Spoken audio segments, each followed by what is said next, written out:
Welcome to Evercast. There's no technical difficulties. Actually, I was listening to the lyrics. It says the host with the most. And my question is, the most what? Having a good question for Gene. But yeah, I started it. They cut it off. That won't be out. Yeah, I gotta put something together with the whole song because there's like a lot more like verses. It's a lot of fun. I'm surprised you didn't play the whole song. Actually, I should upload that. But no, I couldn't cram that into like 40 seconds. Otherwise, like the intro would be like 2 minutes. You could have just cut it at "This is the Evercast," and then that's it. No. So Rich, you're muted. We don't hear you talking if you're talking to us. Me? No, Rich. Oh, okay. Because I saw Rich talking, but I didn't hear him. I didn't know if he's talking to us or if he's talking to somebody in the car. He's gone. I wonder if he accidentally left or if he intentionally left. Yeah. He's Gandalfing to too many games, so we'll see. He'll be back. He'll be back, everybody. But yeah, it's me, Ed, Pete, Rich, and Crow. And hopefully Rich will be back. Oh, Rich is going too many games, is it? Yeah. Sweet. Yep. He's got a 3-day pass. Yeah, he showed us, which is pretty cool. It's like like Mario in the front. And all that. I need to find my 3-day pass for the Pinball Expo, which now has the video game summit inside of it, which I used to go to earlier this year, but now it's part of that. So nice.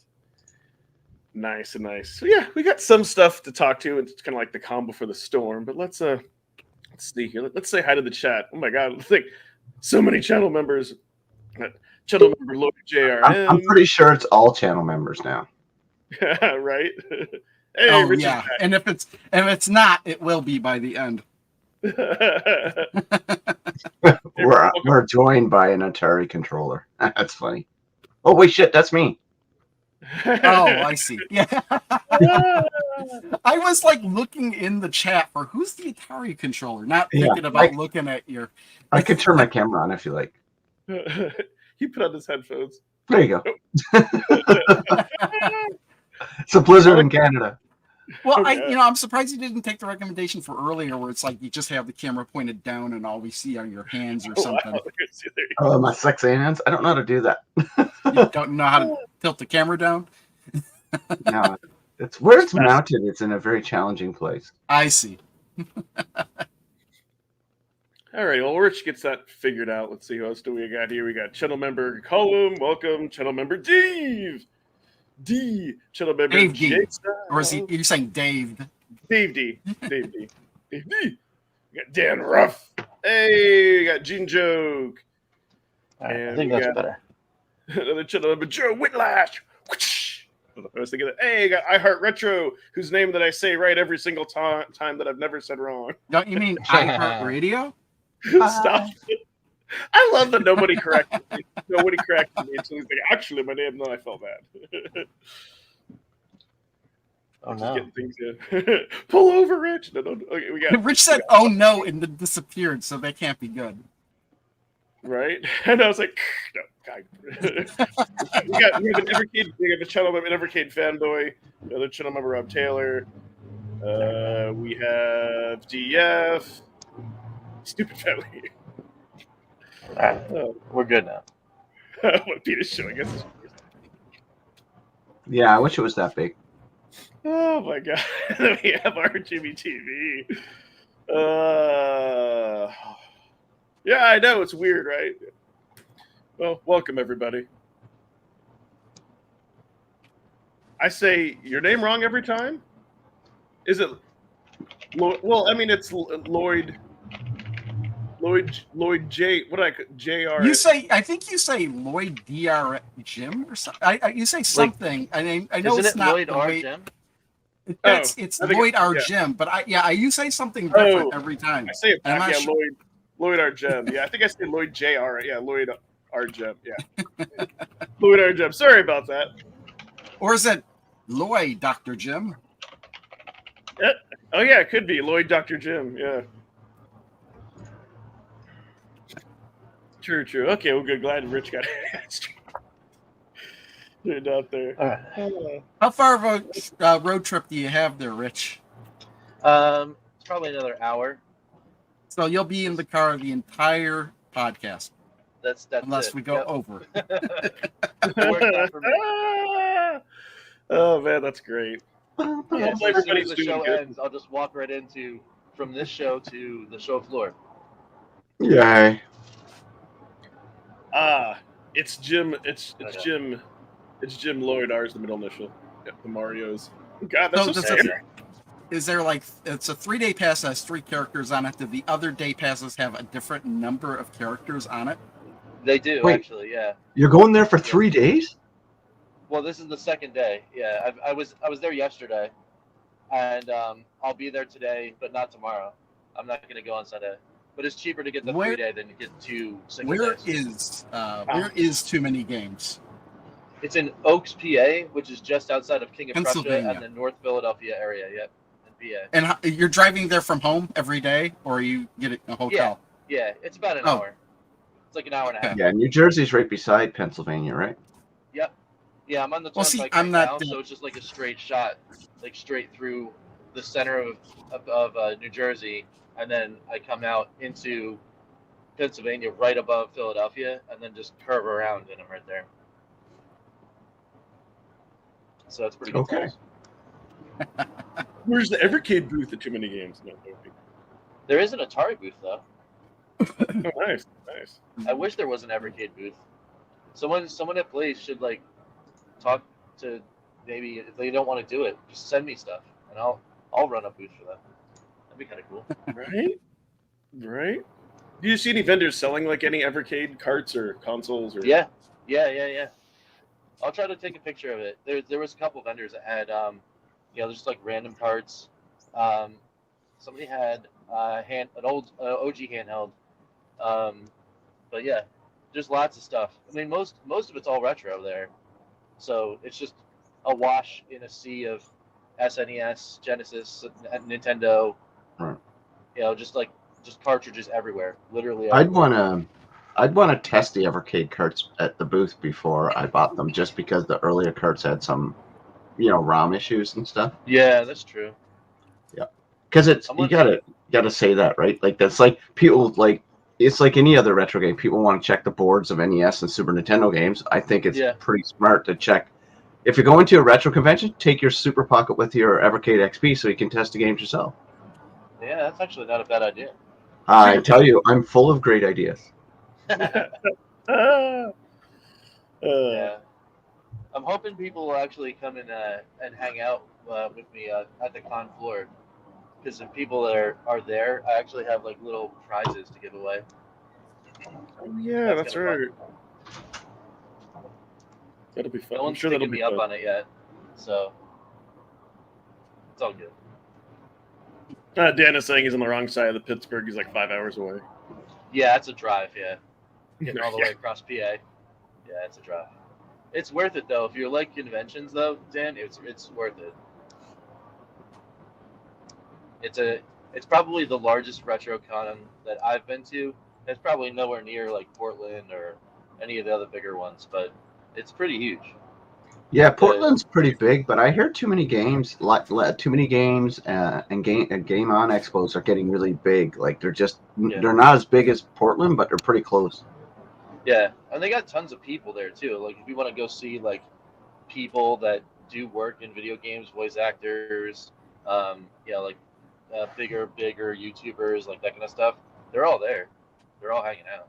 Oh yeah. Well, it's their bread and butter, right? For any retro YouTubers, their bread and butter to be there, right? Yeah. I mean, right now, last night James Rolfe was there. He did a presentation for the 10-year anniversary of the AVGN movie. And then there was a whole bunch of people there. They actually locked out the line to go do his meet and greet, which was odd because like last year or 2 years ago, I met him and I just walked up to him. He was just there at a booth. But this year, it was like this line just wrapped around, and I actually didn't get to get in the room. I was like, wow, that's wild. But RGT85 is there today. Pat Contry's there. Scott the Waz, I think, is here today. Look at all those people. They're all hanging out. Lots of the Spawn Wave guys, they're all there. Guys from Last Stand Media, the PlayStation podcast, they're there. Except for Colin. Tell them who you met yesterday. I thought it was pretty cool. Oh yeah. So Classic Tetris World Championships was there, and just randomly walking around the vendor floor, I met Blue Scooty. He's one of the top Tetris players in the world, and he was super cool. And he actually wound up playing because they were doing a qualifier. I don't know what event, but because the championships just happened last month. But yeah, he was playing in an event, and it was awesome because I got to see him play. It was cool. Not only that, but he was the first person to glitch out, to freeze and glitch out Tetris to get the highest. That's right. To get the highest score. No, I'd want to shake his hand and hope his Tetris powers would transfer to me. No, that is so maybe by the transitive property, that's maybe reduced by 1. Then when we finally meet, I'll shake your hand. I've already shaken hands. So by the transitive property, we'll get that done. Isn't that a lot like making a clone of a clone? It won't be that good. Yes. Maybe not. But... No, dude, that's so cool. I'd be like, man, do I have my Tetris? If I had a Tetris card, I'd have him autograph that. Yeah, it was really cool. It was very cool to see. And then random people are always around. And then I got to see and meet some indie devs, and that was also very cool. Ooh. And one in particular, I've got my camera stand that I'm going to use my phone for, and one of the first things I'm going to do is go back to his booth and play his game again with footage. I'm going to get some footage of his game, and specifically talking because this is the Evercade podcast. I told him right away, this game is we got to get it. We got to get it. It's good. It's a good time. It's an NES kind of styled graphic kind of game, but it's a perpetual motion platformer is what he called it. So you got to use wall bounces and double jumps and stuff like that to navigate through the world. Very clever. It's really, really cool. So hopefully nice. I'll get some really good footage, and that'll be a feature for next week. Dude, that'll be awesome. No, I always love seeing devs interviewed at Tim's Tiny Arcade. He does that. Yeah. Yep. That's awesome. Yeah, and if he's not camera shy, I'll ask him to see if he wants to do a pitch, and we'll put that in the video too.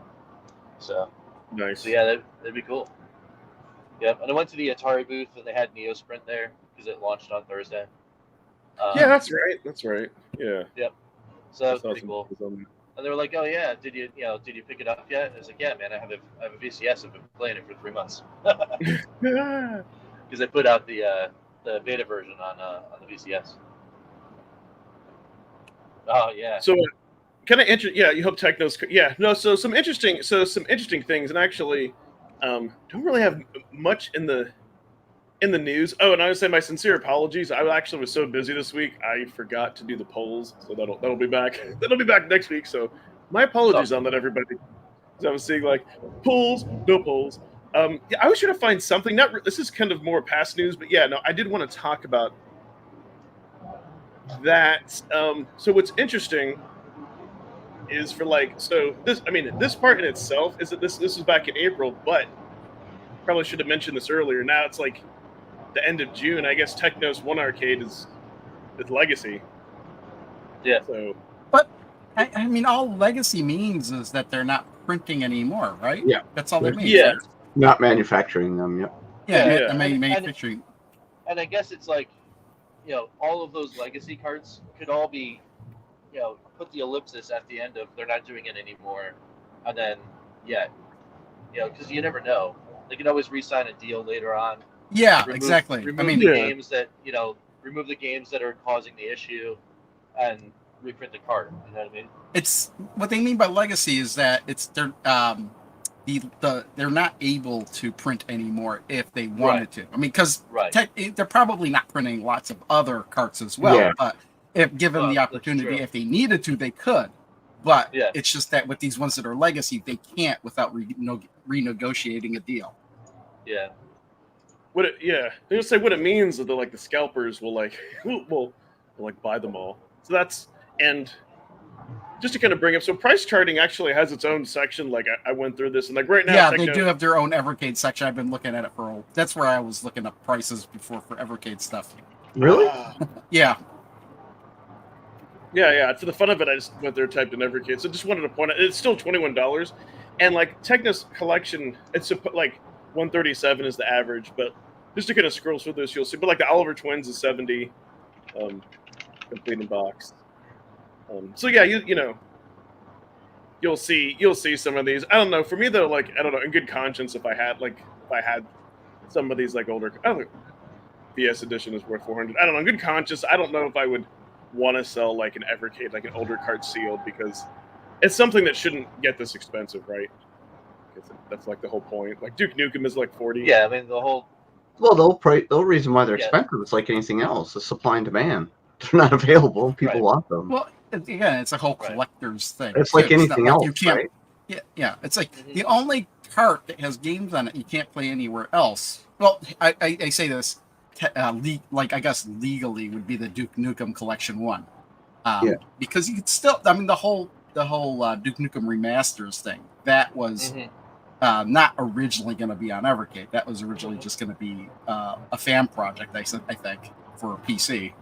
Yeah, the thing is, the FOMO is keeping the price probably a little higher now, but I mean, I don't necessarily think it's going to hold like a huge value in the industry 10 years from now. Like, I don't think it's. No. Well, I think it's just it depends on how niche and rare the Evercade stuff actually becomes. Yeah, whether it just becomes like landfill crap, right? Like people don't associate value with it when they're cleaning their house or something. You say, we don't need this anymore, right? Maybe. I'm not sure. Oh, the Cockhards! Hey, what do they officially value the highest? Definitely Technos. Welcome, Mike. The fan Bulletin member snuck in. But yeah, so here's, and I'll tell you who's keeping the prices right, and kind of and it's just kind of like the way that society is. It's resellers, right? And it's resellers, and some people, they hear like something has some value. And because nobody else would be reselling a open, complete in box Evercade card.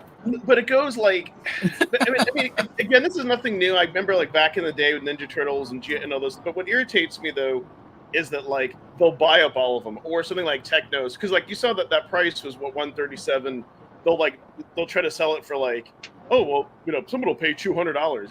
It's when it becomes like even above the price. That's what I found it could be more disgusting. But then you could argue if people wouldn't pay it. But it's one of the things that I'm conflicted about, where it rewards and punishes people in the Evercade ecosystem, right? Like it rewards people like us and a lot of you watching. If you get into the Evercade ecosystem early, but then later on, if you want those other carts, it's like, man. So I don't know, but just that like so kind of going to that. If you look like here on eBay, kind of funny, like they had like 95 EXPs, like that's going up like a little bit. But yeah, like $200. Like, come on, like best off, like that's even like above. And then what else do we have? And then even really, Gremlin Collection 1, it's like $30. That could be one that goes in value because everybody could just dump theirs because it's so bad. Probably that one day that could be the most expensive because it's rare. Yeah. That's how it works, man. Most of the most expensive games that aren't great games in the retro world. Yeah. They're just rare. But Techno's collection, though, I think that has some great, like that's the Double Dragons on it. Some other cool. Yeah, I hope it keeps going up and up and up. I can pay my mortgage off in 10 years. So my Evercade collection. Yeah, right. No, but no, I definitely agree with what you're saying earlier, Pete. I think that as long as Evercade is a company and they're selling stuff and the hype is alive, I think it'll be like this. But like 5 years, let's say when Evercade goes under 5 years, I could be wrong that people will care as much. Maybe not. We don't need to pay these prices. Like I see there's like 5 retro stores within 20, 30 kilometers of where I live, and there's Evercade collections there for $19.99. So you can find them in any retro store now. Like they're everywhere up here. So, and they're not expensive. Like I actually, when I was over on the island, I could have picked up Technis for $24, and I didn't realize the price had gone through the roof. So next time I'm going back, I might just pick it up for funsies. Right? Yeah, I just actually watched a video from MC Murr. He's what a YouTuber that does like bargain hunting and that kind of thing. He just went into a retro store and they had 2 full shelves of Evercade cards. They were all $19.99. Yeah, like I mean, they're you just gotta look, right? Like, yeah, because I don't think retro stores, this is the top of their mind to investigate prices. You know what I mean? Yeah. They're more concerned with the core retro games. I shouldn't assume they're not, but I've never seen a Evercade complete in box game priced unreasonable anywhere up in Canada that I've been to. Yeah. Nice.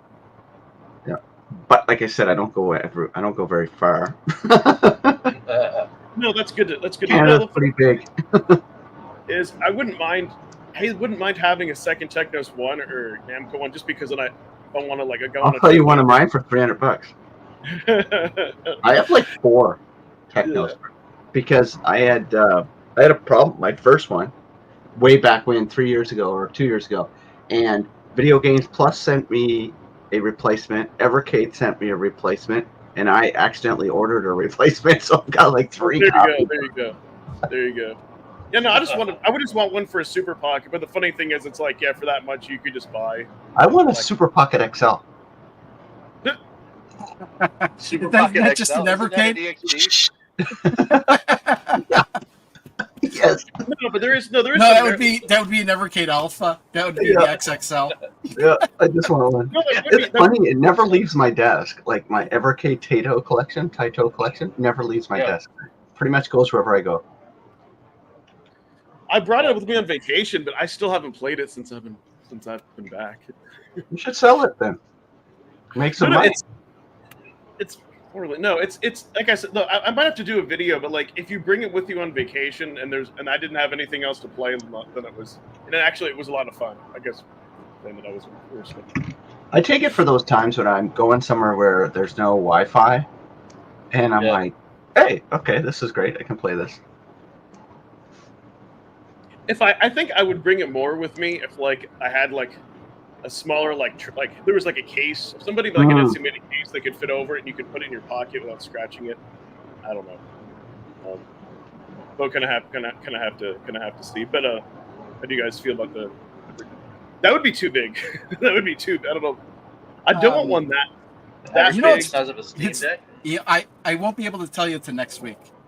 You got a Steam Deck ordered? Yeah, I ordered one. But it didn't go on sale. The OLEDs didn't go on sale this week. I wasn't expecting them to, but I held out just in case. Yeah. And when the sale hit and they didn't, I bought it anyway. I think the Deck 2 is coming out with the launch of the Switch 2, so I think that's going to happen. When is the Switch 2 coming out? Next year? Next March, I think. Yeah. Whenever Nintendo still have yet to announce it, but yeah, Nintendo does that. They'll wait till like 6 months before and then announce it. Yeah. So it'd be about September. Yeah. No, that screen protectors. Yeah, but no, I guess with me the only two. I mean, I can deal with the screens. I'd like the screen size to be a little bit like if they made it like a Mayu Mini or one of like the Ambernic handhelds where it was like a 3.5 screen and then just had a better D-pad. Yes, then it would be so much better. Like to me, what would be like what would be like an excellent D-pad if we had like the D-pad of the VS, but had like the buttons of like the OG, like into the OG like white like handheld. That would be like an awesome controller. Won't happen. Yeah, I do just want to take a peek. Let's see, like what. Speaking of things, Video Games Plus, I highly recommend them if you live outside of the UK. It's like. So are there pre-orders on sale? The alphas? Is that what I'm seeing? Well, if you pre-order, you save $20 if you pre-order. It's just the. Okay, that's just the normal pre-order. It's the normal one, yeah. Okay, it's not a sale. Okay, yeah. Again, if I have a gripe against Blaze, I wish they stopped doing special stuff through Fun Stock because it really screws over the rest of the world. They need to like. There's no reason why the special editions can't be on Video Games Plus, or it feels like a little anti-consumer. They're doing that, but is it wrong to have an exclusive to drive people to yeah, but sales? I mean, it should have timed release. Like they can have it for the first, X amount of days. It just feels like the community, the Evercade, is so all over the world. Like it feels weird that like a Canadian got to pay extra money, shipping, and duty just to get it, right? Yeah, I guess, but isn't shipping free? Even for Canada, because in this case, the Evercade Alpha, they're shipping within North America, not from Europe. Not the special editions, or not. Yeah, they are. Because remember, I've got to pay duty. It's not shipping within Canada. Okay, so it's still shipping within the U.S. Is that? Yeah, you guys get it, but like. But would the duty be cheaper if it's coming from the U.S. or Europe? Or it doesn't matter. No, because it's the same thing. It'll be about $80 to $120 in duty.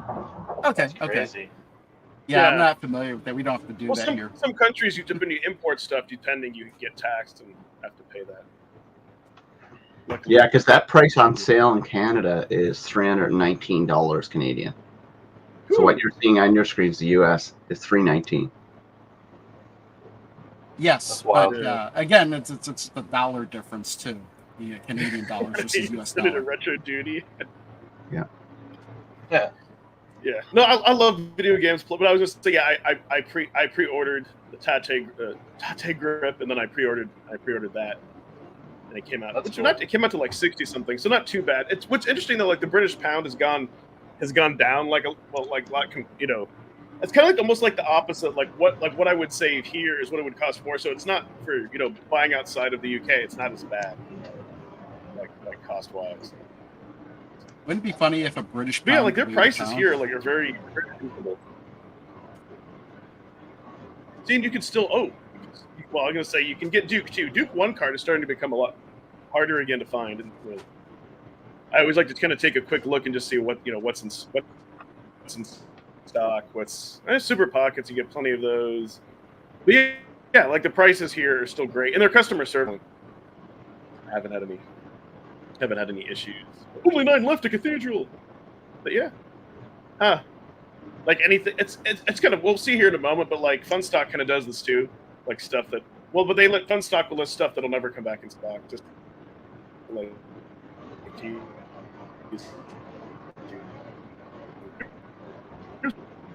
what you could have got. And they still have Technos 1. But yeah, no, it's like if you did want Technos 1 arcade, Xeno Crisis. Nope, Pico 1 still. So yeah, there's that. So here's that's okay. So I didn't want to I don't know, for 3 marquees, and maybe people from the arcade community can say that's a good deal, but I didn't want to put it on Funstock. That's really expensive. That's like I could be wrong, but I want to say for that price, you could probably go to like one of those arcade shops and have them custom print it through. I mean, these are official, but good lord, like $40. Well, I don't know what material. Yeah, what material? They've got to be translucent or something if they're gonna have a light source behind them. And also, who knows if I don't know. I don't really know much about what those things are going to be until I actually get them. Like, I imagine they're going to be like a plastic piece, something plasticky, translucent, like plexiglass. Yeah, they'll probably be. They might actually be thinner than that. They'll just be. Yeah, no, they would have to be. But I think really thin poly with a white background, so that the lights can come through. Like I've ordered marquees, custom marquees, in the past online. And single ones that are full size. How much are these? These are $30, right? Yeah, it's like nearly 37 for a 3-pack. Yeah. So those would be those would be the ones that don't come with the outfit. It's like $30 for one. Yeah. Like if you get one for like a regular cab. Because I bought one for Berserk. I put it over my Berserk guy in my office. That was $30 shipped. at face value, it doesn't seem bad to me. But like when I get it, I don't know exactly what it's gonna be. Yeah, maybe Yeah, 60s should be that. I don't know, but I mean, then again, if you're into the alpha and all that, But I mean, that's cool. yeah, well, since I got the deluxe one, I'm gonna get these anyway. So again, right. Yep. Or I should just buy the Street Fighter ones and put them on the one that don't have Street Fighter. Some more cards. The Mega Man. I forget what cart we're up to. We'll have to. Yeah, we finished one. I think you're stalling because I think the next one's another computer collection. Yeah. That's awesome. Maybe next Evercast we probably should get back to like talking about like all. Let's see. Like all that stuff. We talked about Pico Interactive Collection 3. No, we didn't. We did. I don't remember now. Yeah, we need. I know we need to figure it out. We didn't. Hey, we did still want Evercade Collection. I don't think we did C64. Did we do C64 Collection 2? I don't quite remember. Collection 2. I don't remember if we did that. Yeah.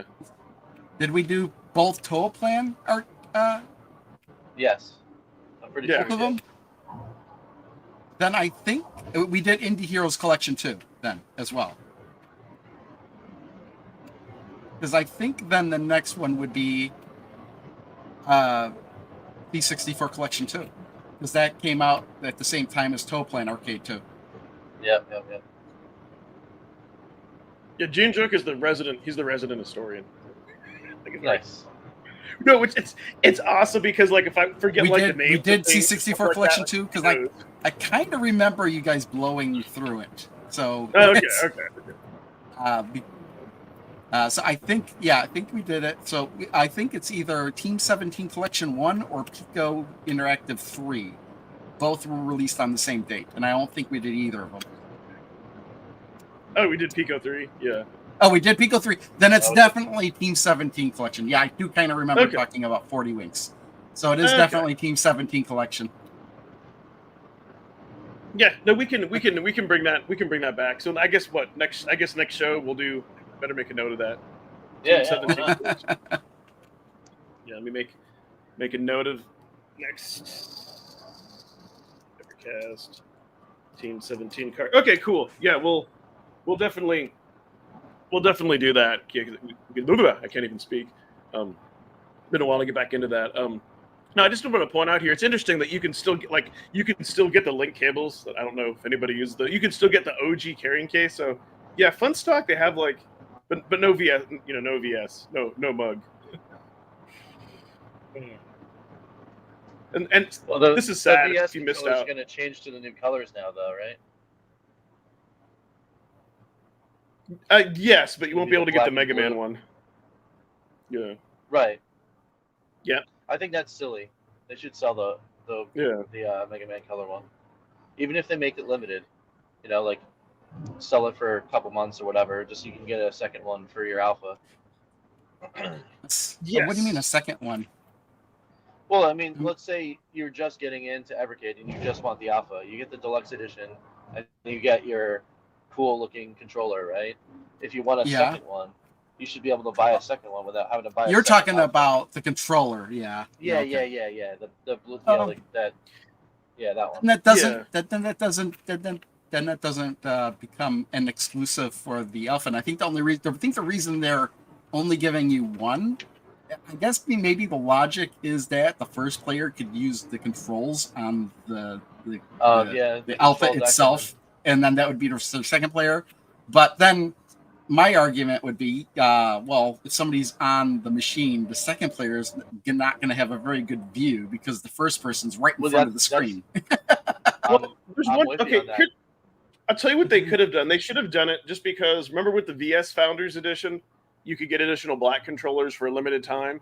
So you could have 4. Yes. What I wish they would do, and I would be happy with this, if they just removed alpha, if it just said like VS-R, but it was the same color scheme. Like if you could buy them separately, I would be fine with that. Well, don't they have that? That's a different color scheme. No, but you can't get this because, like, I don't know. I really want this color scheme, and I magically would love to be able to, like, I don't know. Well, you know what you got to do is you got to buy the deluxe edition alpha. No, but like in addition to that, I want an adapt. So I want an adapter where I can plug it into my EXP, and then I plug it in through USB-C, and then I could use this to play Mega Man. Kind of fun, like with that color scheme. That would be very weird.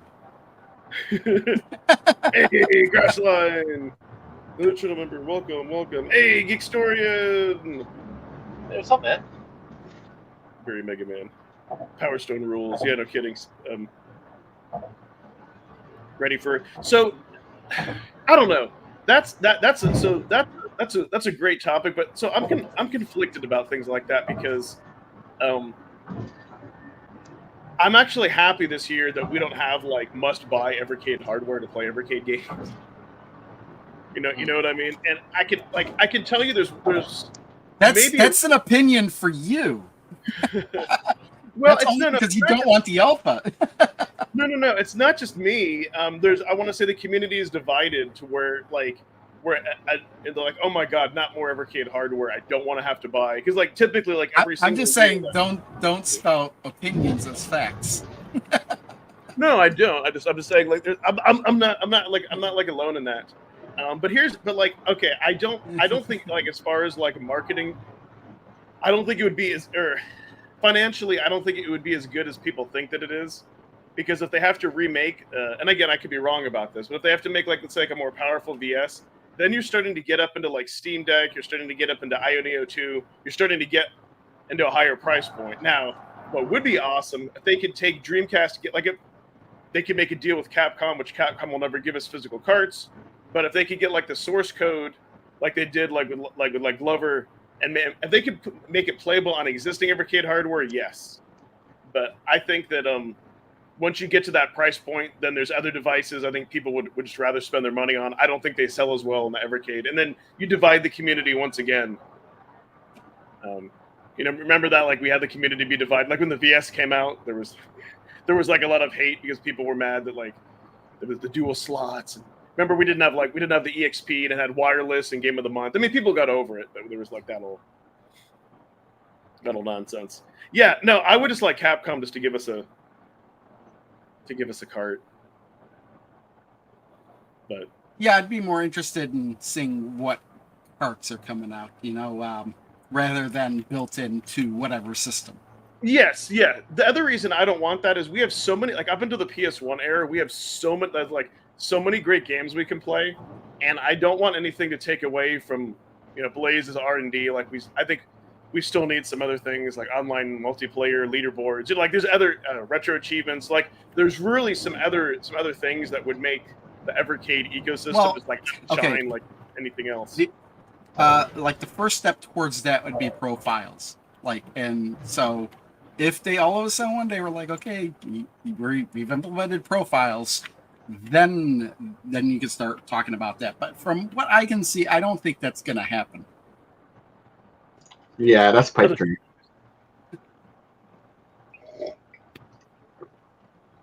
Rather have another Amiga Neo Geo. Yeah, see that's kind of my thing is that there's still like Neo Geo cards. There's still stuff that like we really need to get like Sega and all that. I know people like Dreamcast is awesome. Like definitely. I'd like to see an Accolade C64 collection. Oh, you want Bubsy? No, Bubsy was never on the C64. No, but no, I thought you said N64. I said C64. Oh, no more C64 games, please. No, bring them from other publishers, not just Usen and Epix. I want the Vectrex collection. That's all I like. I think that would be the most interesting collection that could drive, and they could make it an arcade, an alpha if they wanted to. Yeah, it'd be weird, but it wouldn't be an arcade, even though it's kind of a weird thing. Yeah, I know what you mean. They should make an alpha version based on the Vectrex, because that's what the Vectrex was. Yeah. But then give us TV out on it, so we can play it on a TV, unlike the real Vectrex. Right? Yeah, I'd be down with that. I just want a Vectrex collection to play on my TV, like just because I never really played Vectrex. Who could And afford have one? the option to toggle on or off the overlay. Yeah, but you'd want to add Yeah. the overlay. Let's be honest. Otherwise, it just looks like Pong. Well, here's the thing. When I had a Vectrex, the only thing I had for it was a multi-cart, and I had no overlays. Yeah, that's 50% of the. I'd say 50 to 75% of the experience, right? Wow. Oh yeah, Well, no, they're not all garbage. The Epix ones and some of the USA ones I liked, but there's a lot of them I was just not familiar with. It's whatever they have But I think the Accolade ones we can get Mini Putt, we can get Test Drive 2, Law of the West. There's so many good Accolade C64 games. There's Veltrix cores and analog. I'm sure there's probably like an emulator. Like I could probably play that on Steam Deck too if I wanted. Not more than 25%. Yeah, that's funny, Mike. More than 25% of the Dreamcast games are capped. Yes. No, like the Dreamcast was. Oh my! It was like such a good. It was like a Neo Geo Plus. Like so many good like 2D fighters and 2D game and 3D games and all kinds of stuff. Star Castle. Never heard of that. Oh, Star Castle's an interesting game. Yeah. But it's difficult. At least I found it. Yeah, I found it difficult though. It's a hard game. At least so there was one other. There was actually. I think I was told I've like been lurking in the Evercade Reddit. Which, by the way, I was going to say my minor plug. If you find the right things, I like Reddit is like TikTok for adults. Anyways, Reddit is a cesspool of. Oh, Reddit is just a cesspool. Well, every place has got their own you got to subscribe, like anything. You got to subscribe, but like, for instance, there's a thread called Concrete, right? It's just called like Concrete, and people will post like, "Is this right?" Like they'll post like all like crappy work and stuff from contractors. And all I see here is an article, is a post that says, "Grab an EXP right now or wait for EXP-R," but from Evercade. So I just see this as an advertisement. Maybe it is like without reading it. Okay, so basically, I'm not going to read the whole thing. I'm going to paraphrase, but it's kind of an interesting thing, I think, if you don't already have. But basically, let's say you're getting into the Evercade ecosystem. Like, do you grab an EXP right now because like you want the built-in Capcom games, maybe you want the HDMI out, or like do you wait for the XPR, which is cheaper, but then you're going to lose some. What's the price difference? What's the price difference between the two? Because with the EXP, you're also getting. I mean, yeah, there's the Capcom games built in, but are you also getting another cartridge as well? Yes, yeah, you're getting the Irem collection. At least one other one, right? So there's that. Or when you get the XPR, no games built in, no HDMI out, and I think you have to get the Tomb Raider collection because I think they only bundle it with the Tomb Raider collection. That's right. Yeah. So, at least right now. That's kind of what he was saying. Like the XPR is really like, let's say like $70 then because you're like $75 because you're getting that now.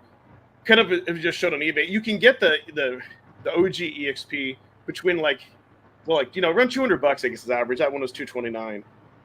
But it is interesting. It's kind of one of those FOMO things. People are saying it's like how much do you care about having like the built-in Capcom games? It's not just that, but it's also the HDMI out. I think as well. That too. I mean, it's an inferior system, right? So I say get the regular EXP if you can. Yeah, that's what I would say. Even if you have problems with the HDMI out, it's still a feature that's there that you could. I think it's pretty much comes down to a cable, whatever cable or adapters you're using.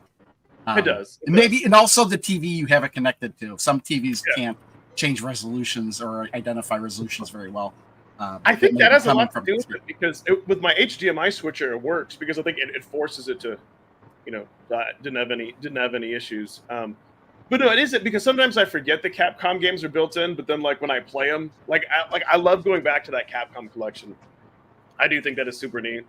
And yeah, you're right. The HDMI port. Well, it kind of depends what you want to do. Like definitely if you're like streaming or whatever. And then we kind of forget like the OG Evercade that was like the only. Well, you could also get somewhere down the line. I mean, with the EXP-R, you could also wind up getting the VSR as well. which would take care of you being able to hook it up to a TV and play it. Yes. I think part of the reason why the HDMI out maybe had a little bit of problems with the EXP is just because the resolution coming out of the EXP was 720, but out of the VS it's 1080. So maybe it's just the fact that it's a 720 signal maybe had something to do with it having an issue on some televisions. Yeah. Gonna keep ever dreaming. No. That's funny. No, I hear you, Mike. It would be kind of cool, but I think before we get to Dreamcast, there's a lot more they could do, and maybe not necessarily like. Here's the one. So maybe not necessarily, let's say, like online play, but in my opinion, there's no reason why they couldn't have some form of at least online leaderboards. Like at least give us that with the arcade games and Donut Dodo. Like start there. I really don't think Dreamcast is on the table, and the capability of the system is questionable, but the fact that you keep saying there's going to be analog support, but Dreamcast primarily used an analog controller. But then again, there were games that didn't. But ColecoVision, because that can be kind of like difficult. Kind of like the Intellivision, that can be like difficult to like play with the number pad. And you use that number pad every single time you started up a game to choose options before the game started. But they could remap some of that stuff, the buttons, to alleviate that, which they've done in the past. Star Castle. How about that was inspiration for Yar's Revenge? Why am I not was familiar it? I kind of see that. Yeah. Yeah, I've read an article recently that said that. Oh, DF, you're located in St. Louis. When's the last time you've been to Chicken Annie's, and how far are you from Chicken Annie's? I don't know. That's like how this fried chicken place. Space Invaders was the inspiration for Tempest. They were actually trying to make a 3D Space Invaders, and they wound up with the tunnels. You know what, guys? Where is the Hyper Megatech roadmap? There is no roadmap. No, where they're going, they don't need roads. Yeah, I think they canceled it. I think they just said it'll quietly go and nobody will notice. It'll be like a fart in the wind. It's just gone. See, I'm wondering about that because they only came out with one firmware update, just because they kind of had to, since right. But again, Cathedral and Donut Dodo were two big games. But then we haven't heard. I wonder, will these just kind of quietly disappear? Are we going to get more Super Pocket? I think they're going to quietly disappear. Like maybe they weren't as successful as they thought they were going to be. So it's possible that they just didn't sell as many as they would have hoped, and it just doesn't make. Why continue? I love them. I think they're fantastic. But I think maybe they priced it a little too high. Maybe I'm not sure. I think that may be part of it. I think they actually would have sold better if they were called Evercades. Yeah, I think so too. Evercade Super Pocket. I like that. Evercade Junior. No, I could agree with you on that, Genejoke, that it would be possible for less demanding of 2D ones, because when I've been able to emulate, like on my Fire Stick, when I was really into emulation on that before the Evercade, you could play some Dreamcast games. Actually, I think Power Stone kind of may have ran pretty reasonable on that. Yeah. It's funny. It's the only... EXP, outside the XP, the Super Pocket is probably my favorite Evercade device. Like, really? Yeah. For me, it's the VS. Yeah, I play most of my Evercades on my EXP or the Super Pocket. Like, so for me, they're by far my favorite. I just need the Super Pocket. I just need a better D-pad, and then I think I would a lot more games would be playable. Yeah, that's the only thing. But it's great that, like, the Super Pocket, I think, is the best system if you're gonna go. If you want to play Evercade portably or go on a trip, it's awesome. Yeah, I'm going to Germany in August, so the Super Pocket will be coming with me. Yeah, because then if you lose it, then it's I don't know, like, I would hate to lose, like, my something happens to my EXP, and then the button on the EXP is like really sensitive, so they kind of like Blaze keeps saying no on mine. They might. I think I think that what would have been, I don't know. again, I don't know behind the scenes, but like if they could have, I think that if Blaze could have tapped into like Arcade 1Up's ecosystem and been like, hey, the cross games that are compatible, they could play that online, or I don't know. It's just what was really, I don't know, what was really concerning to me though is that like Orion said that they wouldn't use retro achievement, they wouldn't consider like retro achievements. Like they said, well, we'd want to create our own, but I'm like, well, maybe you guys can work out a deal. That's because with all it's possible that they explored that option and the cost is too much. You know what I mean? Well, but here's the retro they wouldn't say that obviously, but what if that was the case? I just think it was more because it's free and it's open source, but it's free and open source for the end user. Yeah. But to license it on a product that's being sold, that might cause some issues. I'm not really that familiar with. I've looked into it a little bit here and there, and I have an account and everything, but I never used it. But do the achievements kind of change? Can somebody just add an achievement to a pre-existing game? I think that already had achievements. I think that's the way it works.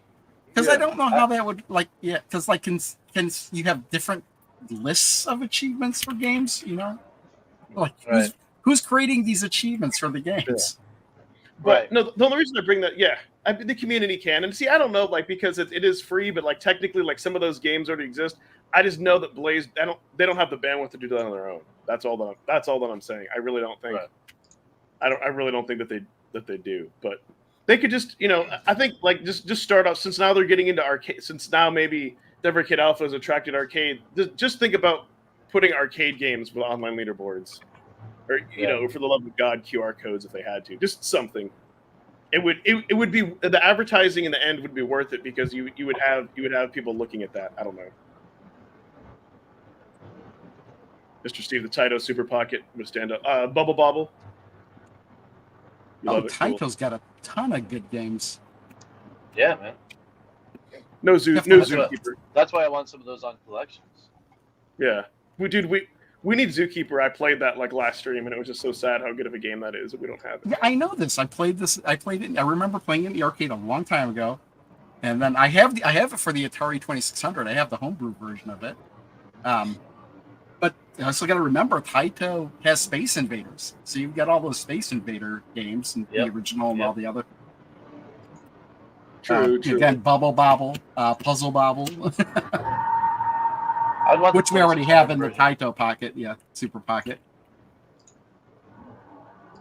Yeah, competition. Yeah, no, exactly, Genejoke. Or just put Katie's challenges online. That's all. Yeah, that'd be. Yeah. If there were leaderboards, it would have to be the competition modes. Yeah. Yeah, just do that. Never experienced any bad. No, I think some people who got like the first generation of the EXP may have had some issues, but I know like when they fixed, when the special editions came out, I guess like the EXP 1.5, they fixed like some of those issues. I don't know. That's why I will hear people say about like battery overheating, but I'll never hear any. I'm trying to determine. I'm not saying that's not a real issue, but like I find that when I've seen a lot of people complaining about it, never explain like what the issue is. They just say it's overheating. I'm like, it gets warm. I mean, yeah. What, the EXP? Yeah. When I disassembled it, it almost burnt the plane down when I was on it. Like it got so hot. So I don't know. There is a thing in there that absorbs the heat. And that's like right in the back of the system. So when it's been on and it's been absorbing heat, that's the part that's getting hot. It's not the electronics itself. It's that thing that they put in there to absorb the heat. So I'm not exactly sure what it is, but what was that? Hopefully the R is not as expensive from keeping it cool as the EXP.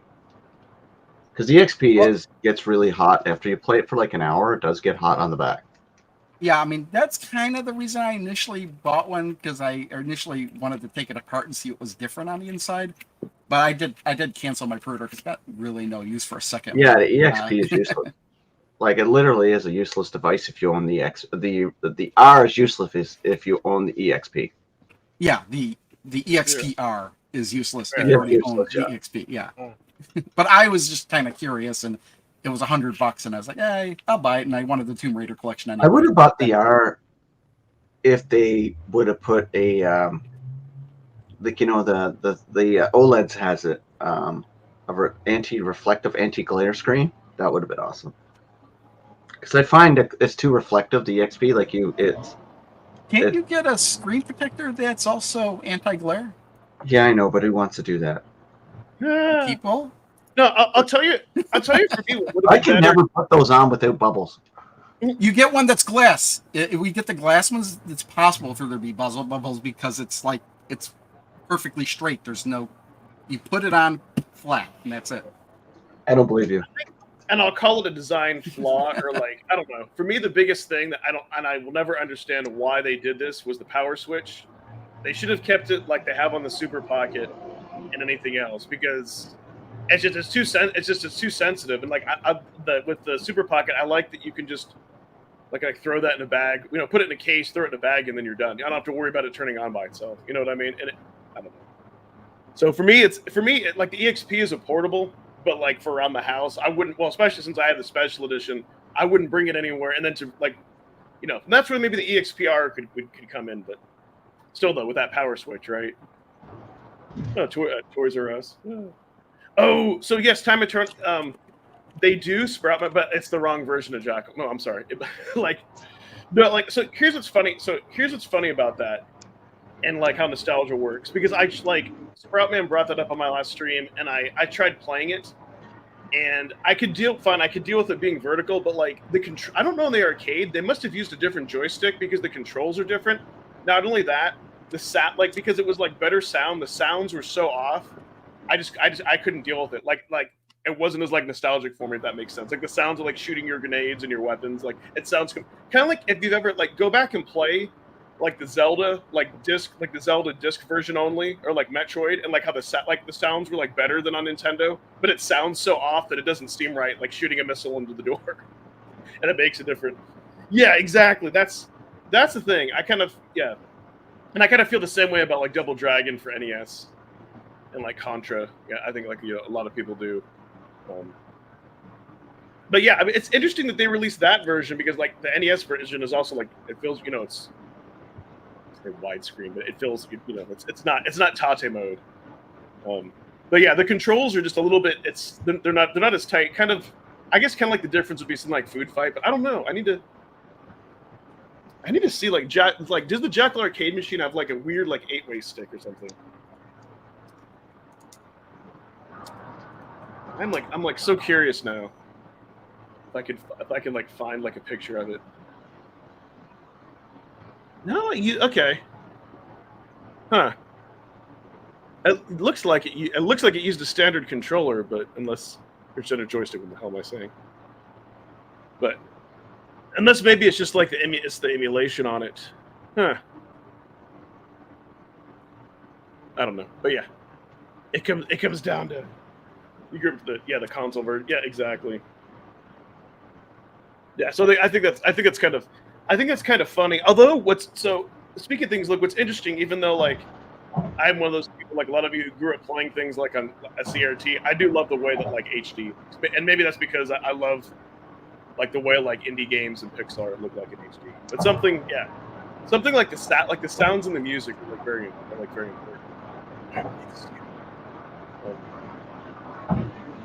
Spray a little super on the screen, apply. Yeah, you could do that. I haven't messed with a screen protector, but no, there can be some glare for sure, but it's I don't know. Yeah, it depends. Because you could get screen protectors with anti-glare if you really want that. For me though, like the Super Pot, it's a great little device to play back at the hotel. I love that. But then there's the dilemma that some of the carts like Pico 1 that I would really want to play, I don't like. Anything that's difficult to replace, I don't want to bring with that. You know what I mean? Because it's just and I'm talking difficult to replace. It's not like you could just spend another $20 and buy it, right? It's who knows how much they're going to charge what the resellers are going to charge or whatnot. No, and that's why what I wish would be a thing. If I'm hoping and the community makes it so like the Super Pox that had a custom firmware that you could use with an EverSD, then I would just rip my whole collection and then I would just bring that with me. Like that would be fun. Arcades and more. See, that's the thing though. If you were to do that, why even have the Evercade? Why not just get something else and then load any ROM you want on it?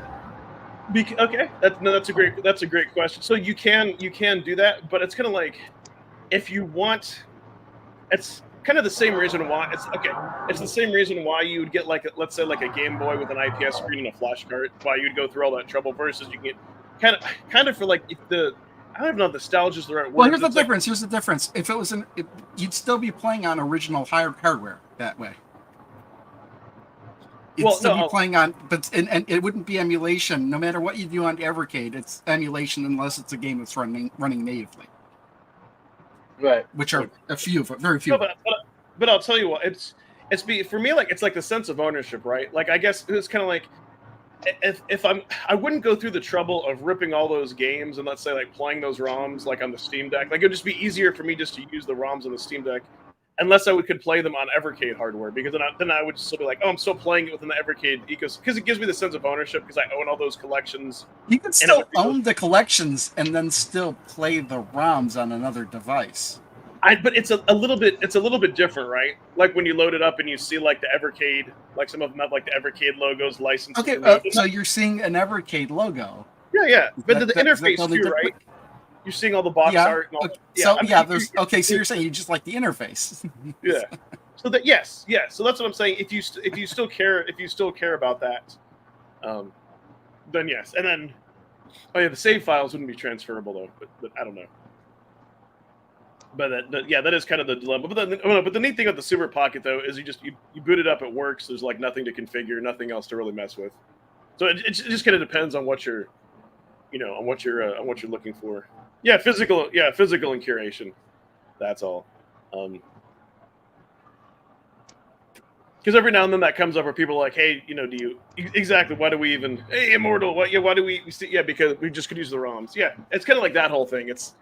It's because of ownership. It's because of ownership, ease of use, plug and play, curation, and all that kind of cool stuff. So that would really be a case for. So that would be the only reason I would want that, because with some of these collections, that's when I brought it with me, like the carts that I had like duplicates of.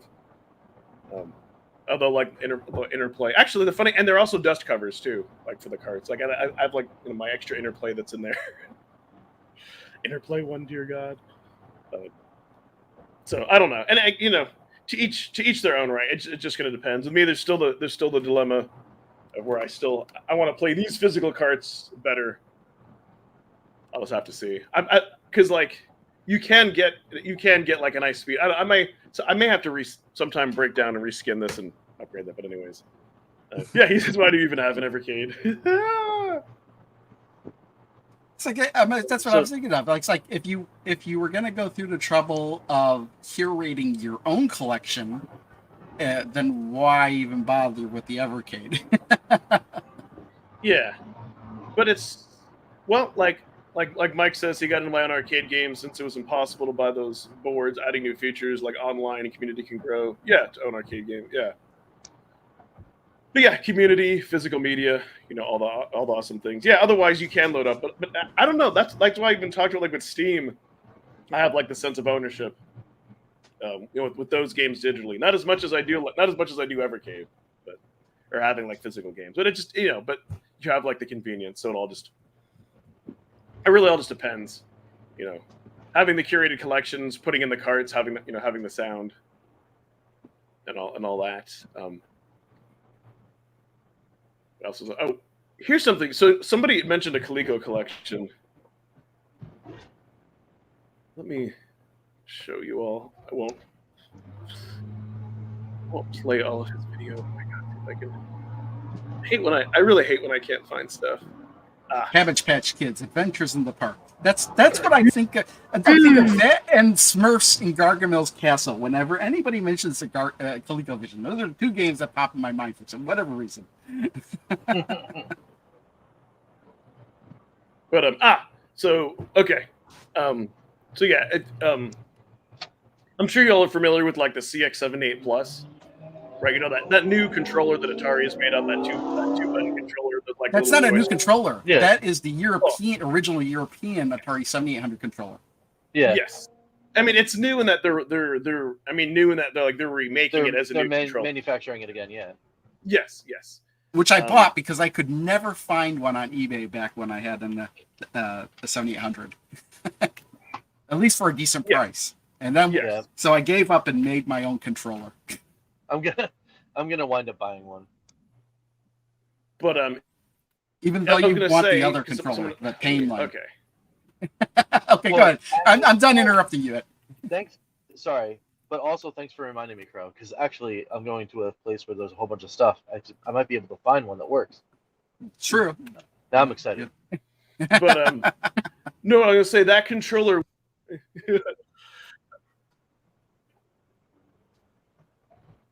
Oh, now he froze. We killed him. Oh no! Oh, there he is. He's back. Here we go. You froze there, Rich. So we don't know what you said. Okay. No. I tried to do. Uh-oh, he's doing something. This because you can actually see it with He turned into Max Headroom. Am I really? Ooh, Ed? Yes. Ed, you're freaking out. Can you guys? You freeze, and then it speeds up to catch up to current time. Yeah, no, it's because I dared to try to play something. No, I just wanted to share. And the stupid thing is, like, Chrome, like, automatically. I just wanted to share this thumbnail because like Chrome automatically will just like play stuff, which is irritating. But hopefully you guys can hear me now as Urban Band. But no, if you don't know Show Me Retro, very interesting and different like retro channel. Anyways, hopefully sometime we can get him on. We can get him on Call All Retro Gamers. Their schedules on. But anyways, he put out a video because he was able to pick up like an OG like ColecoVision, and he bought like the CX70 Plus controller, and does it work? And spoiler alert, yes, it does. It will fully work. And so like what he did is he plugged ColecoVision controller into like port 2, so he could like start a game, and this works in port 1. He was playing like Beam Rider and all that. And so I'm like, that's pretty cool. But anyways, the reason I'm bringing this up is yes, if like they did put like ColecoVision over, they could do something like that, and it would totally work. But I was like, dude, he had it like hooked up to a CRT. Oh, and what else was awesome? His also came with the 2600 like adapter, so he can also play 2600 games through that, and then that gamepad will still work. Were there adapters for the ColecoVision where you could actually plug in a ColecoVision? It was like a Y adapter, and you could plug in both a Atari controller and a ColecoVision controller, so you can use the joystick, but then still have access to the numbers on the pad. So you have the best of both worlds. Yeah, it's a beast though. Like when you put that add-on. But yeah, check out his video for the whole thing. Anyway, I just thought that was like really. Or you could cool. get, or you could go to. I knew there was something. You could get an Ed Ladden controller. He makes arcade type controllers for like ColecoVision and then television and stuff like that.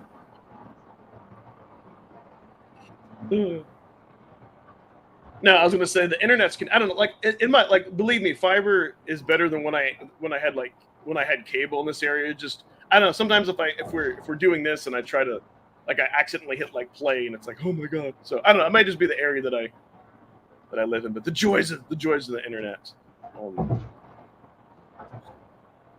We got Smurfs at home. We got Smurfs at home.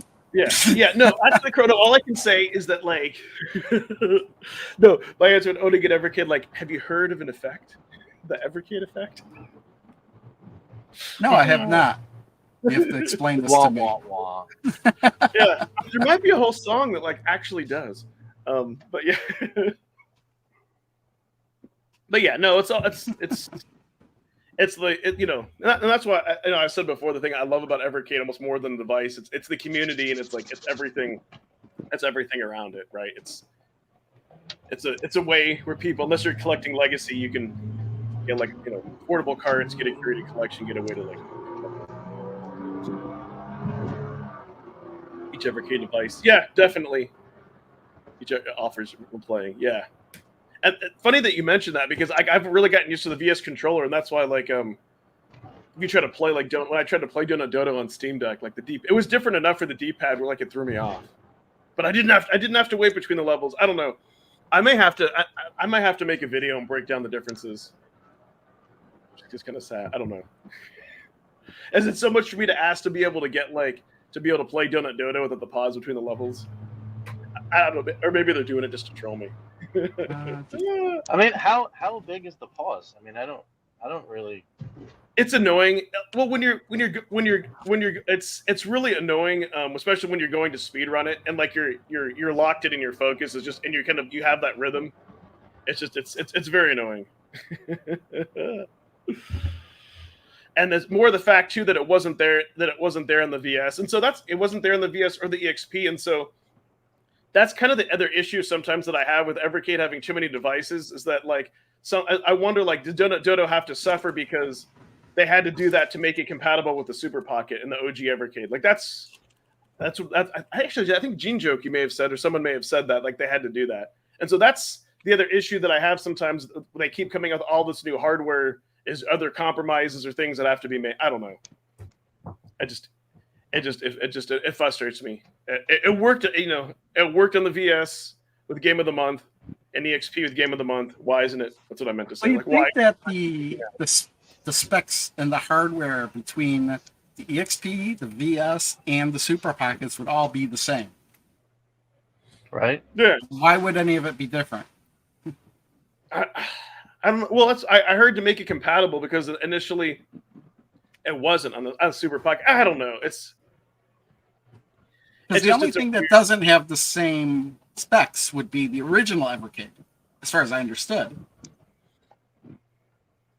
Yeah, no, that I don't understand too. Like why they wouldn't let us use borders on it. Like it's built in to be able to turn on and off. Have you tried Donut Dodo on the original Evercade? Does it even work? I think it does actually. No, I haven't. Does it have the pause? You have to see if it has the pause or not. You know what? I will when I make my video. I will. I bet it doesn't. I bet you it doesn't, and it's just those other two. And it's just those other two devices. Yeah, again, a minor nitpick, but it's just a. So it's just like they bothered. To, go ahead. I'll let you finish your thought because I was gonna like. Yeah, I was gonna say they bothered to fix it for the Super Pocket, but then they screwed the other console. So that I don't know. That just irritates me. Like, why can't they fix it for the other one? So, like back on the Super Pocket thing, I know we had the listings up for Funstock before, but are there still availability for the special editions? Good question. For the Super Pocket? I think so, yeah. I mean, wouldn't that be telling about how popular the device is? I think they're still available on the Video Games Plus, too. Let me check. Yeah. No. Actually, the special editions are finally sold out. Okay. Yeah, it took forever, though. Like, it took a long time. Yeah, finally it is. Huh. They even had a bundle. I didn't realize they even had a bundle with like Namco Museum. That's cool. Look at that.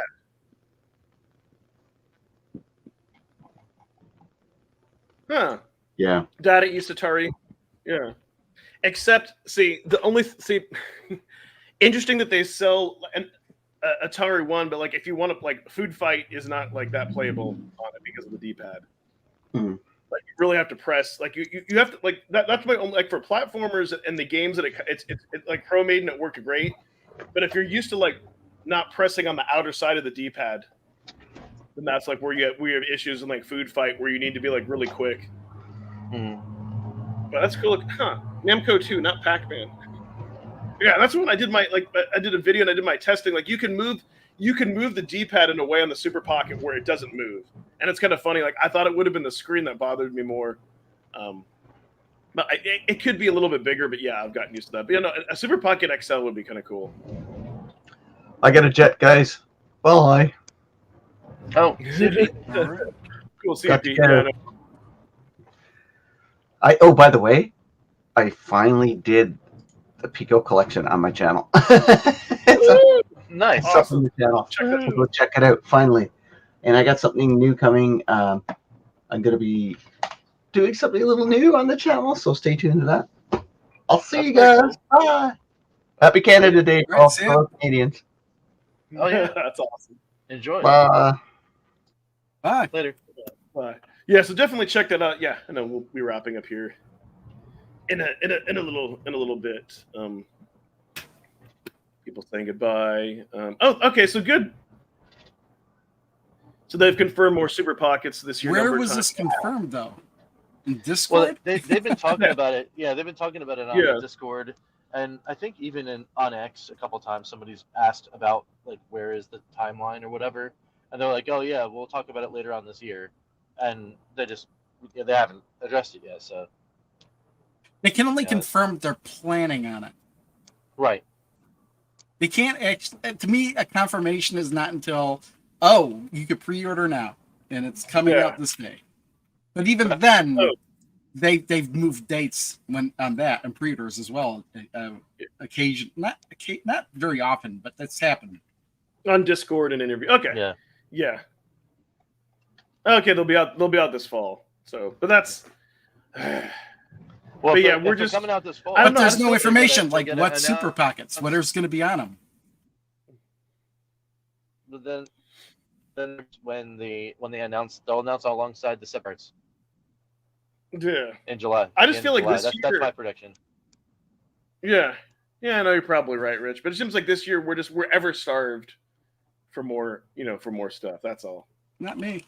I'm good. We just had I'm full. Yeah, we just had the alpha announcement though, and the other two card announcements. Yeah, that's just happened 2 weeks ago. Like, I mean, we're fine. I think it's fine. Well, but I'm talking about stuff, we want to know about the stuff that that has been kind of teased throughout the beginning of the year, i.e. Super Pocket and all that kind of stuff. So I get it. But yeah, it's not more stuff being announced and stuff to play. Like why do we have to wait for the end of this month to get the Tomb Raider collection and that other? You know what I mean? Like it should be like the first of every month. That's kind of what I mean. Like this 3-month period of waiting for new cards. Not that I don't know video games in general to play, but I guess I'm just feeling ever starved. Oh no! Yeah, and the alphas seem to be selling off lower. Yeah, I'm not surprised. That doesn't surprise me at all. I would expect the alphas to sell more than the Super Pockets. I expect that they'll sell far less. I'm gonna be hiking, boys. Oh. Oh my goodness gracious! He's looking for a place to park. I'm actually excited for that. But no, that's awesome. That's awesome, fandom. Yeah, I just mean like more for this like stuff to play. I mean, yes, we have like a lot of existing games and all that, and all that type of. Is that guy leaving? I don't know, maybe. The battle of the parking lots. Oh, dude, it's if I could swivel, which I can't, I would. So I'm on the back end, the very back end of the parking lot, right? So it's like probably 3/4 of a mile to the door from where I am right now, and there's just cars everywhere. Thou shall not pass. I almost hate to bring this up, especially now, but isn't it illegal to drive with headphones on? No. You can drive with headphones on. I don't know about that. No, I never heard of. No, I never heard of. Yeah, I mean, I've done it before. Yeah, like cause like as I use headphones when we go on those long trips, like when you go to Florida or whatever. I've driven with headphones. I think the logic is that if you're wearing headphones, you can't hear anything else going on around you.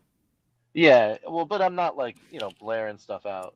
I keep it low anyway, just to hear the kids. And actually, it might be a state by state. It might be a state by state law. And in Illinois, it is illegal to drive while wearing headphones. Oh, really? Yes, he is. Well, then I will very not illegal drive. in California. Yeah. I will not drive with headphones in California or Illinois then. Yeah. It's also the same law where, not the same law, but it's also a law that bicycles need to stop at stop signs, but nobody does. Right. No, but I wonder, does that mean you can't wear a headset? Like if you're talking to somebody on the phone, you can't wear a Bluetooth headset? That'd be weird. Yeah, I know. But yeah, that's probably one of those things where I doubt you would just get pulled over for it. But it's like if you got pulled over, let's say for running a red light, like or speeding, it's like, hey, you're doing that, and you have your headphones on, Yeah. Maryland, most people drive asleep. So currently there are too many people at too many games. Oh, they should change the name. Too many people. Too many people. One ear, not both. Change And it that to makes too many that cooks. makes sense. And then things will get real weird. Yeah. Okay, Rich. So you could wear like a one. You could wear like a. No, that makes sense, because especially where you are in a parking lot, if there were like people around you, you could hear them. And just like there you go. There you go. There you go. Let's do that. That's actually how I normally wear my headphones. Oh, dude, oh, come on, man. Whatever. There's some dude in a Corvette. Some dude in a Corvette literally just parked like this across 2 spots. I'm like, come on. Well, he's got a Corvette. He's allowed to do that.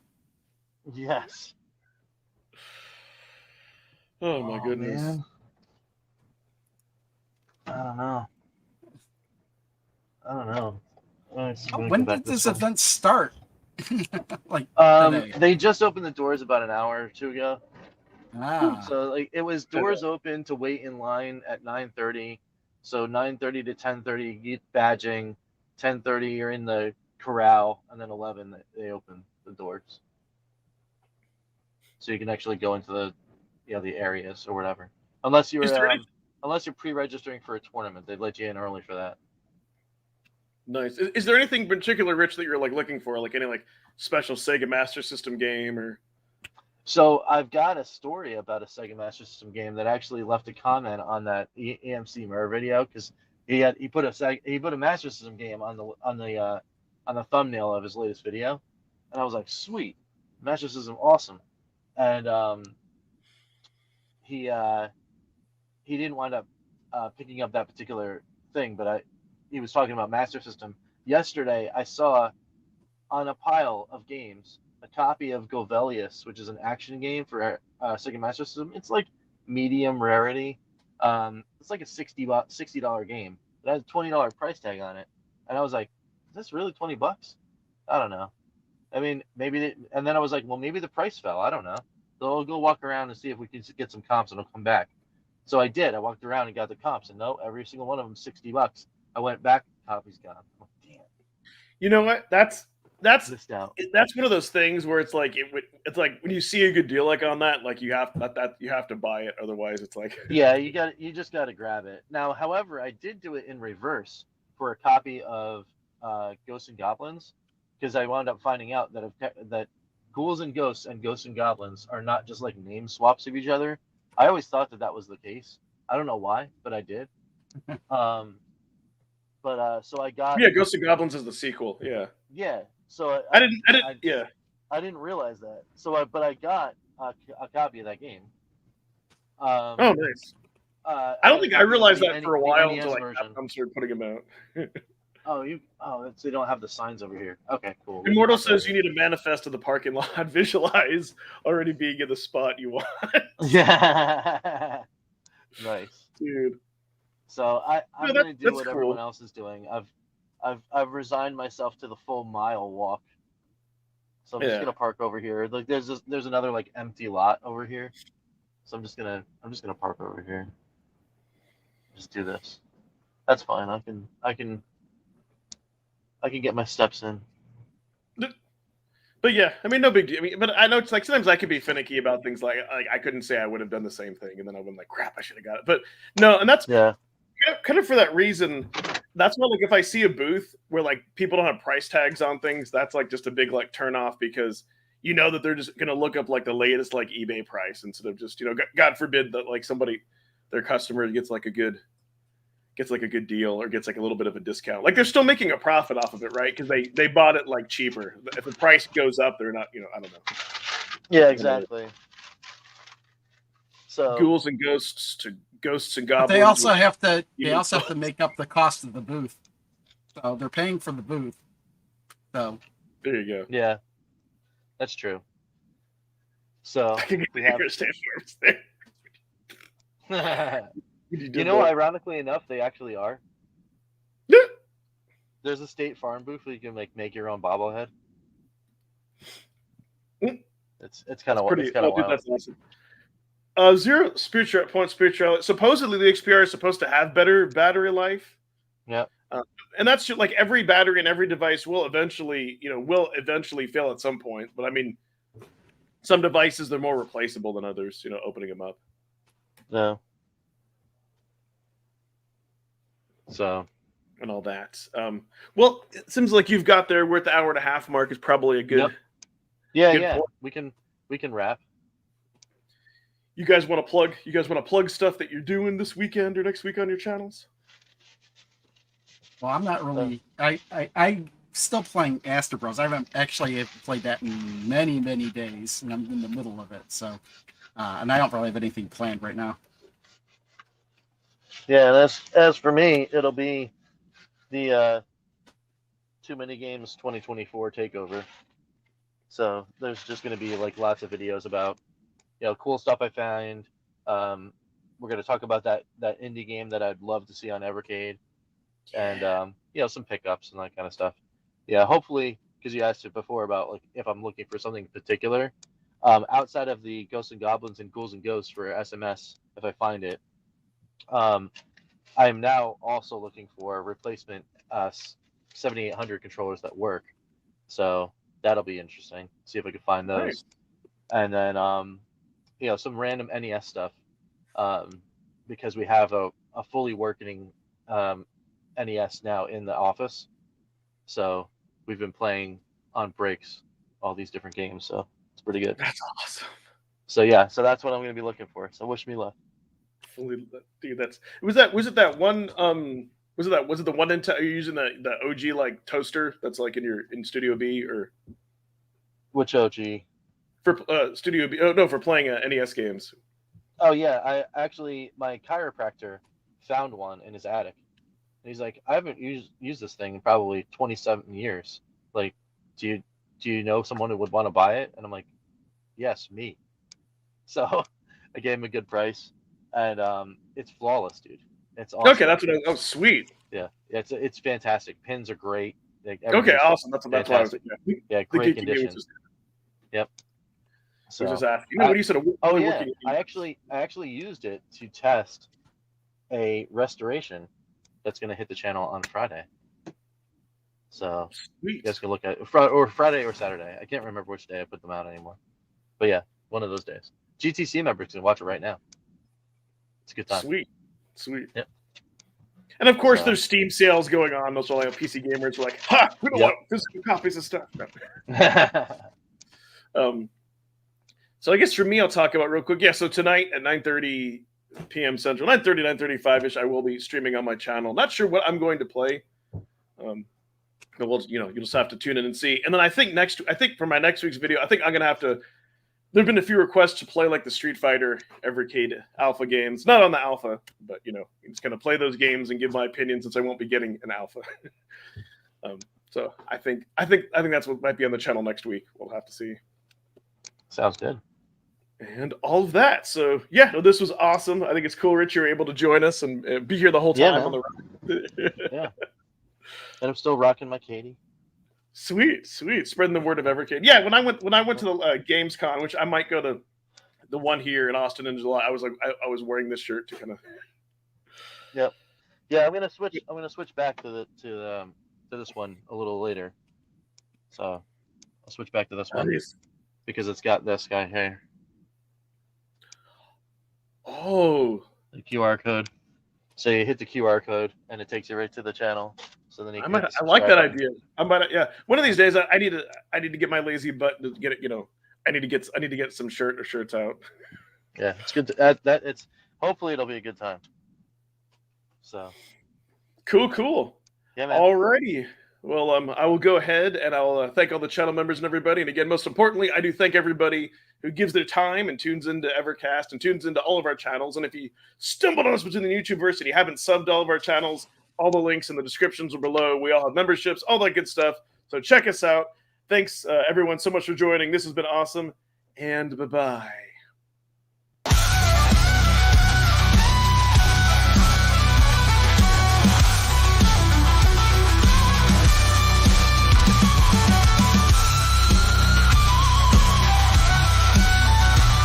Thanks, Crash Line, Mr. Shua, Immortal Sojourn, Sucker MC, Ember Cummings, Joe Whitlash.